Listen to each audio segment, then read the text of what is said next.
నమస్తే. ఎడారి జీవితం, the goat life, Prithviraj Sukumaran. అయితే రియల్ కథాంశంగా తీసుకున్నటువంటి యొక్క ఈ స్టోరీ అది సినిమా రిలీజ్ అయిన తర్వాత ఇప్పుడు రియల్గానే ఎడారి జీవితాలు ఒక్కొక్కటిగా బయటకు వస్తున్నాయి. అది వీరేంద్ర కావచ్చు, మొన్న ఇంకొకరు కావచ్చు. అయితే ఇలాంటి అంశాలపైన ఈ సినిమా పైన మనతో పాటు సీనియర్ జర్నలిస్ట్ హేమసుందర్ గారు ఉన్నారు. వారిని అడిగి తెలుసుకుందాం. సార్ నమస్తే. నమస్తే సార్, ఎడారి జీవితాలు పూర్తిగా ఏదో నమ్ముకొని ఏదో చేయాలని చెప్పి వెళ్ళిన వాళ్ళు కాస్త అక్కడికి వెళ్ళిన తర్వాత పూర్తిగా ఎడారి జీవితాలు అవడంతో మళ్ళీ సొంత రాష్ట్రాలకి రావడానికి చేస్తున్న ప్రయత్నాలే ఎడారి జీవితాలు. అయితే దీనికి కళ్ళకు కట్టినట్టుగా చూపించారు పృథ్వీరాజ్ సుకుమారన్ ది గోట్ లైఫ్లో. అయితే ఏదో నమ్ముకొని వెళ్ళడాన్ని కావచ్చు, మళ్ళీ తిరిగి బతుకుంటే మళ్ళీ ఇంటికి రావాలనేటువంటి ఆశ కావచ్చు, దీన్ని చాలా కళ్ళకు కట్టినట్టుగా మనకి ఆ సినిమా ద గోట్ లైఫ్ చూసాం. సో ఆ సినిమా గురించి కావచ్చు, యథార్థ సంఘటనలు కావచ్చు, ఈ రెండింటిని ఎలా ముడిపెట్టి చూడాలంటారు? ఈ కేసులు ఈ మధ్యకాలంలో ఎక్కువగా వస్తున్నాయి. ఎందుకంటే లోకేష్ గారు ఆ వీరేంద్రని రక్షించి తీసుకురావడంతో మొదలైంది. పత్రికల్లో ఇవాళ చూసుకుంటే ఇవాళ ఆంధ్రజ్యోతిలో కానీ లేదా ఈనాడులో కానీ స్పెషల్ స్టోరీస్ రాశారు దీని మీద. సినిమా అంతకుముందే వచ్చింది. ది గోట్ లైఫ్ అనే ఒక నవలని బేస్ చేసుకుని తీసిన సినిమాగా చెప్పాలి. అంటే అసలు నిజంగా చెప్పాలంటే జీవితం ఏంటంటే దూరపు కొండలు నునుపు అంటాం కదా. చాలామంది ఏంటంటే మరి గల్ఫ్ వెళ్ళిపోయి మనం బాగా సంపాదించుకొని వచ్చేయచ్చు, మన జీవితాలు మారిపోతాయి అనే కాన్సెప్ట్ మీద వెళుతూ ఉంటారు. ముఖ్యంగా కోనసీమలో ఇలాంటి కేసులు ఎక్కువగా ఉన్నాయి. ఈ సినిమా కూడా మరి పృథ్వీరాజ్ సుకుమారన్కి ఎందుకు చేయాలనిపించింది తెలియదు, కానీ నజీబ్ అనే ఒక ముస్లిం పాత్ర ఆయన పోషించాడు. తను కూడా ఇలాంటి ఆ పల్లెటూళ్ళలో ఉండే వ్యక్తి, భార్య ఉంటుంది, భార్య ప్రెగ్నెంట్. అలాంటి అతను ఇల్లు తాకట్టు పెట్టుకుని ఆ డబ్బులు కట్టి, ఏజెంట్కి డబ్బులు కట్టి వెళ్ళిపోతాడు. అక్కడికి వెళ్ళిపోయిన తర్వాత పాస్పోర్ట్ లాక్కోవడంతో మొదలవుతుంది. మన ఐడెంటిటీ మనకు ఉండదు. ఇక సెల్ ఫోన్లు తీసేసుకుంటారు. సెల్ ఫోన్ ఉంటే ఎట్ట కూడా బయటపడచ్చు అంట. సెల్ ఫోన్లు ఉండవు, ఏముండవు. ఆ భాష రాదు. పైగా ఇతను ఊర్లో ఇంకొక అతను ఇద్దరు కలిసి వెళ్తారు. వీళ్ళు అక్కడికి వెళ్ళిపోయిన తర్వాత ఎవరైతే దుబాష్ షేక్ ఉంటాడో అతను ముందు చెప్పే పని ఒకటి, అక్కడ చేయించే పని ఒకటట. ఇవాళన్నీ ఈ కథనాలన్నీ వస్తున్నాయి.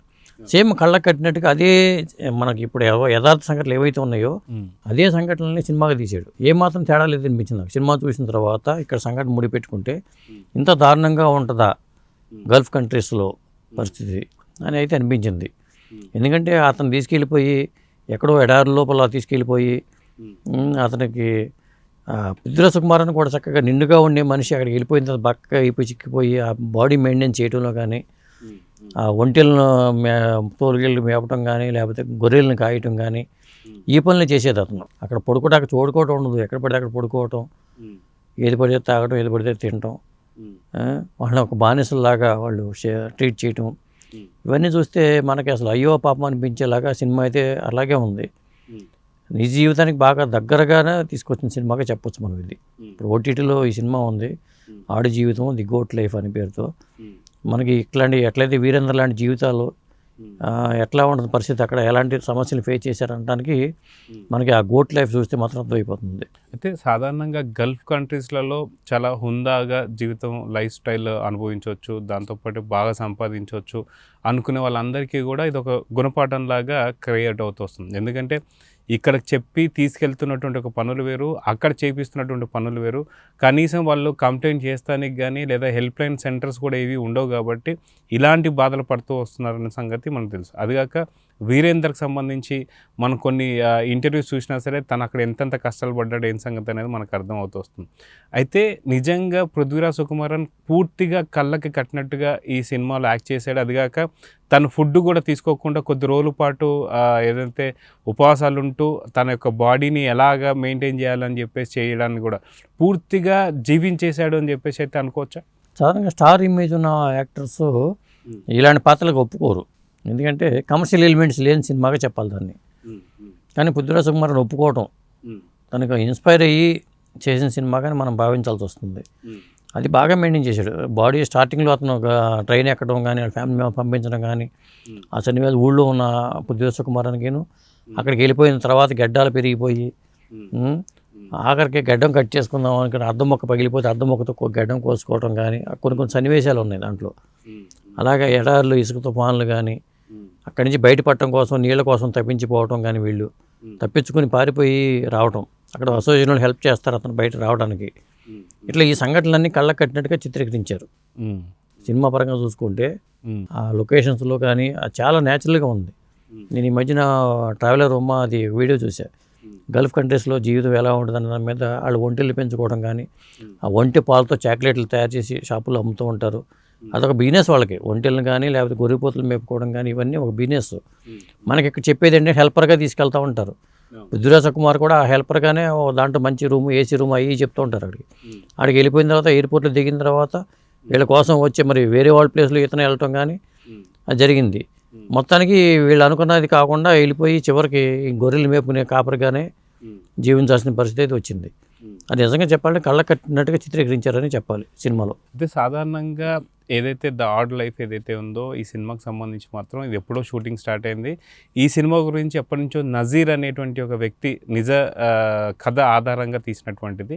అయితే ఈ సినిమాకి సంబంధించి ఆయన ఎప్పటి నుంచో దగ్గర ఒక 8 సంవత్సరాల నుంచే తన మీద ఆ యొక్క కాన్సెప్ట్ మీద బాగా దృష్టి పెట్టి చేశారు పృథ్వీరాజ్ సుకుమార్. కానీ ఇప్పుడు మనకి ఈ మధ్య వచ్చినటువంటి కాలంలో వీరేంద్ర కావచ్చు, గతంలో ఇంకొకళ్ళు కూడా కావచ్చు, వీళ్ళందరికీ సంబంధించి అలాంటి లైఫ్ నుంచి వాళ్ళు ఏదో ఒక సెల్ఫీ వీడియో చేయడంతో దాని నుంచి నారా లోకేష్ గారు స్పందించడం కావచ్చు, మళ్ళీ వాళ్ళని తీసుకురావడం కావచ్చు.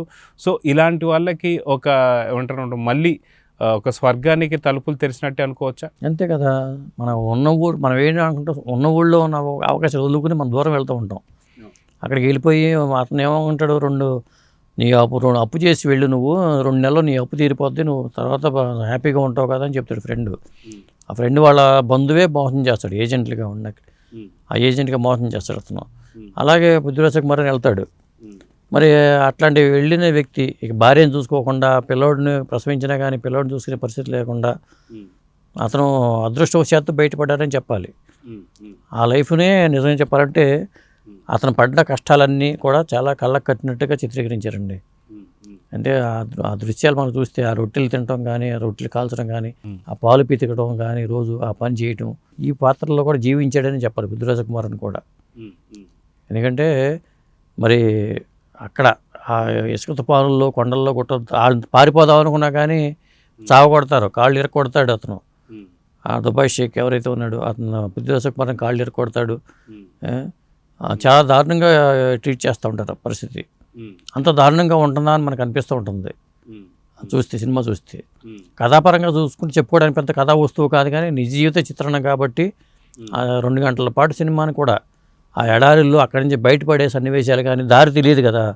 సాధారణంగా సెల్ ఫోన్ ఉంటే మనం బయటపడవచ్చు అంట. వాళ్ళు చెప్పేది ఏంటంటే సెల్ ఫోన్ ఉంటే కొంతమంది వీడియోలు పెట్టుకుని ఆ ఇన్స్టాలో ఉన్న వీడియోలు పోస్ట్ చేసుకుని మా పరిస్థితి ఎలా ఉందని చెప్తున్నారు. సెల్ ఫోన్ కూడా లేకపోతే పరిస్థితి ఏంటి? నేను ఫోన్ చేసుకోవాలని అడుగుతాడు. నాకు ఫోన్ చేసుకోవాలంటే భాష రాదు వాళ్ళకి. అయినా ఫోన్ చేసుకునే అవకాశం అతనికి ఎవరో పృథ్వీరాజ్ కుమార్ అనికి. ఇద్దరిని ఒక అతను వేరే ఇతనితో పాటు వచ్చిన అతను వేరే అతను తీసుకుపోతాడు, ఇతను అక్కడ దించేసి పోతారన్నమాట. ఇక అక్కడ పరిస్థితి ఎలా ఉంది, అక్కడ ఉన్న పరిస్థితిని ఎలా ఎదుర్కొన్నాడు ఇతను అనేది సినిమా. అద్భుతంగా సినిమా అనేది తీశారు. అయితే ఒక పక్క సినిమా, అదే సినిమా రిలీజ్ అయిన టైంకి ఇలాంటి వీరేంద్రలు కావచ్చు ఇలాంటి వాళ్ళు, సో నారా లోకేష్ గారు స్పందించడానికి కూడా మనం చూసాం. సో ఇలాంటి సందర్భంలో ఏదైతే కాపాడినటువంటి తీరుని ఎలా చూడాలంటారు? ఇది నిజంగా చెప్పాలంటే ఇలా స్పందించి తీసుకురావడం లోకేష్ గారు చాలా మంచిది, చాలామందికి ఇన్స్పైర్ అవుతుంది. ఇంకా చాలామంది ఉన్నారు అక్కడ. ఎందుకంటే కొంతమంది కమ్యూనికేషన్ లేవు, కొంతమంది ఫోన్లో ఉన్న వాళ్ళు లేదా ఇంకోటి పెట్టుకుని తీసుకొచ్చారు. మరి వాళ్ళ పరిస్థితి ఏంటి? వాళ్ళని కూడా ఐడెంటిఫై చేసుకోవడం, లేదా అక్కడ ఒక అసోసియేషన్ని మన నుంచి ఇక్కడి నుంచి వెళ్ళిన వాళ్ళు. ఎందుకంటే గల్ఫ్ కంట్రీస్లో ఎక్కువ మంది మన వాళ్ళే వెళ్ళిపోయి బతుకుతున్నారు అక్కడ. అటు కంఫర్ట్ లైఫ్ ఉన్న వాళ్ళు ఉన్నారు, ఇలా దుర్భర జీవితాన్ని అనుభవించే వాళ్ళు ఉన్నారు. వీళ్ళందరూ ఒక అసోసియేషన్ లాగా ఫామ్ అయిపోయి ఇట్లాంటి పరిస్థితులు ఎవరిని ఎదుర్కొంటే వెంటనే సమాచారం ఇచ్చే ఏర్పాటు నెట్వర్క్ని పటిష్టం చేసుకోవాలి. మనం చేసుకుంటే ఆటోమేటిక్గా చాలామంది బయటపడే అవకాశాలు ఉన్నాయి. ఇంకా వీరేంద్ర లాంటి వాళ్ళు అక్కడ చాలామంది ఉన్నారు, ఒకళ్ళు కాదు. కొంతమందికి సమాచారం లేదు, వాళ్ళ రూపురేఖలు మారిపోతుంది, అసలు గుర్తుపట్టే పరిస్థితి లేదు. అట్లా దారుణంగా తయారవుతారు పృథ్వీరాజ్ కుమార్. అతనికి సినిమా స్టార్టింగ్లో అతను పృథ్వీరాజ్ కుమార్కి సినిమా అయిపోయేటప్పటికి ఉన్న అతనికి రూపానికి రూపురేఖలు పూర్తిగా మారిపోయినాయి అతనికి. అది అందుకని అక్కడ వాళ్ళని తీసుకొచ్చే ఏర్పాట్లు ఇంకా చేయాలి. ఇది సరిపోదు. ఇలా ఒకళ్ళు ఏదో వీడియో పెట్టారు కాబట్టి తెలిసింది కాబట్టి పెట్టుకు తీసుకొచ్చారు, కానీ రాని వాళ్ళు ఇంకెంతమంది ఉన్నారు, ఇక్కడి నుంచి అసలు ఎంతమంది వెళ్ళారు. ఇప్పుడు మనకు పాస్పోర్ట్లు వీసాలు ఉంటాయి కాబట్టి వీసాల ప్రకారం చూసుకుని ఎంతమంది అక్కడ ఉన్నారు, అందరూ కంఫర్ట్గా ఉంటున్నారు లేదా, ఇలాంటి చెక్ చేసుకోవాల్సిన అవసరం అయితే ఉంది. అయితే ద గోట్ లైఫ్లో పృథ్వీరాజ్ సుకుమారన్ లాగా ఇలాంటి వీరేందర్ లాగా చాలామంది ఇంకా కువైట్లలో దుబాయ్లలో అటు సైడ్ ఇంకా ఉన్నారని చెప్పి అనుకోవచ్చు అంటారు. 100% ఖచ్చితంగా చాలామంది ఉంటారు. ఎందుకంటే సెల్ ఫోన్ లేని వాళ్ళ సమాచారం మన దగ్గర ఉండదు. అది అందువల్ల వాళ్ళని ఐడెంటిఫై చేసుకోవడం, ఎక్కడెక్కడ ఉన్నారు, అసలు ఎన్ని ఫామ్స్ ఉన్నాయి, ఒంటెలను మేపే స్థలాలు కానీ లేకపోతే అట్లాంటివన్నీ అవి చాలా దూరంగా ఉంటాయి, సిటీకి దూరంగా ఉంటాయి కాబట్టి వాటి సమాచారం తెలియదు మనకి. పైగా అదంతా ఎడారి ప్రాంతం, గల్ఫ్ కంట్రీస్ అంటే ఎడారి ప్రాంతం, అదంతా వెతుక్కుంటూ మనం చేపట్టాలన్నా కష్టం.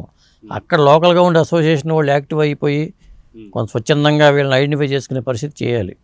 చేస్తే ఖచ్చితంగా వాళ్ళందరూ బయటపడతారు. సో చూద్దాం సార్, మొత్తానికి పూర్తిగా గోట్ లైఫ్ లాంటి యొక్క లైఫ్ నుంచి ఒక విముక్తి కలిగించినటువంటి నారా లోకేష్ నిజంగా సినిమా చూస్తుంటే ఆద్యాంతం నిజ జీవితంలో జరిగినటువంటి ఒక సందర్భాలన్నీ కూడా గుర్తు చేశాయి. సో ఇలాంటి వీరేందర్లు ఇంకో ఎంతోమంది ఉన్నారు, వీళ్ళందరినీ కూడా కాపాడాలని అయితే కోరుకున్నాను. నమస్తే.